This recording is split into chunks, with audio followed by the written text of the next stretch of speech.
Here's your daily reminder that the Democrat Party and woke corporations think black people and brown people are too stupid or too helpless to have a photo ID to vote. Hello once again, all my fellow patriots and you filthy leftist stalkers out there. Welcome back to my channel. My name is Angela Box. Angela Box Dittman. Now, you're listening to Angela's Soapbox, where I always say what you were thinking. If you're not subscribed to the channel, please consider hitting that subscribe button, liking or rebelling this video, commenting on this video, and of course, sharing this video, especially with your filthy leftist friends, because they truly hate my guts. And for me, that's a badge of honor. Let us get to the sea-turtle killing plastic straw. Okay, so let's just give it to Harry and Meghan. And for those of you who shout and scream about me talking about Meghan Markle, this is juicy, okay? So trust me on this, and let's give it to these two losers. Oh, I left my Diet Coke in the freezer for like 20 minutes. That seems to be the ideal temperature or the ideal time. I was getting ready to shoot, and I'm like, oh, crap, I left a Diet Coke in the freezer, which I've left in the freezer many times before, and it's exploded. But anyway, okay, so here's the deal. A few years back in 2023, it was just discovered a couple of weeks ago that Harry and Meghan, their Archwell Foundation, you know, that great charitable organization that's just out in the world, you know, saving kids and, you know, stopping racism and misogyny and online bullying, that organization that no one can seem to, like, find out what this group actually does. Anyway, it's just a charitable donation that was set up by the Duke and Duchess of Sussex many years ago when they decided to leave the royal family because, you know, couldn't grift enough money just being a working royal, like, obvi. So anyway, it was discovered just a few weeks ago that they had donated $250,000, not a paltry sum, I might add, to one Ashley Biden and her foundation, which is ostensibly set up to help people recover from trauma. Like, you know, she went through a lot of trauma when her brother Beau died. And look, I'm not saying that she didn't, okay? I'm not here to crap all over dead people's graves. Like, I'm not here to do that. And I'm not saying that she didn't have some trauma about that. But the last name being Biden, methinks that there might be another reason she set up this foundation. And she didn't disclose that the Duke and Duchess of Sussex, she did not disclose that these two grifters, famously called so by the head of Netflix, I think. No, not Netflix, Spotify. Netflix is still in bed with them, but Spotify got wise. The head of Spotify called them those two effing grifters. Turns out that she did not disclose said contribution when it was made in 2023. And I went back and I made sure that this contribution was made when Joe Biden was still president and when Joe Biden was ostensibly still going to run for a second term. It harkens back to the time when Hillary Clinton had her little foundation, the Clinton Global Initiative and the Clinton Foundation, when right after she lost in 2016, 98% of donations to the Clinton Foundation just mysteriously and magically dried up. It was so weird. So anyway, I thought that was very suspicious, right? And everyone's like, that's definitely sus. Well, the plot doth thicken, ladies and gentlemen. So last week, Harry decided to resign from this charity called Sentabale that he had basically co-founded, I believe, in 2006 to honor his late mother, who did a lot of work in Botswana and Africa to combat AIDS. And that was the whole purpose of this charity, okay? So he resigned last Tuesday over, allegedly, this Dr. Sophie Chin, I can't even say her name, I'm not going to try. She was the head of, she was basically the board of the trustees. She was chairman of the board of the trustees of this organization, of this charity organization. And she basically, so he resigned, and then all the board was like siding with Prince Harry against this woman, Dr. Sophie. Let's just call her Dr. Sophie.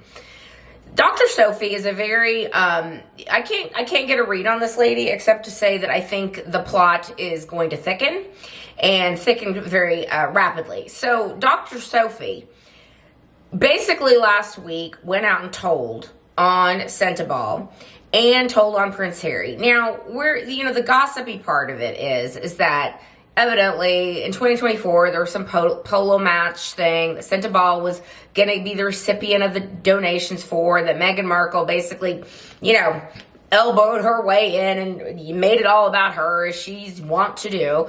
And that's when it all started to go downhill, and Prince Harry was like, you need to defend my wife. And she's like, I'm not gonna, no, sir, I'm not gonna defend your wife. Like, I don't hate her or anything like that, but I'm not going to be bullied by the, as she calls it, the Sussex PR machine. To which I say, fantastic.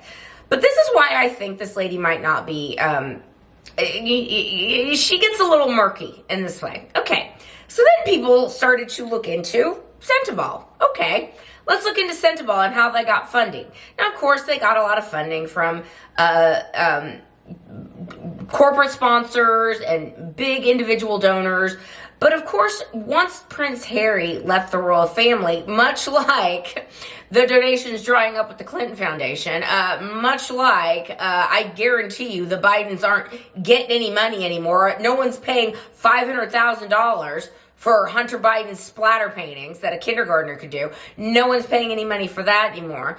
The same thing happened. So after Harry left Sentabale, people were like, there's other charities that have bigger figureheads, and we don't really care, and can't really grease the skids for us, and can't, being in a picture with a prince is a lot bigger deal than being in a picture with some random ginger from Montecito who's just basically, grifting.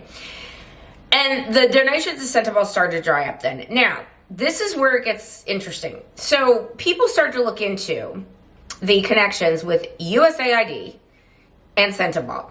Now, USAID evidently gay. That means you and me, ladies and gentlemen, you and me. And Elon Musk, and thank you, Elon Musk, Donald Trump, and has officially, the State Department last week officially said, yeah, we're shutting it all down. Like, formally, we're doing it. Thank you very much. Goodbye. Thank you for your service, but goodbye.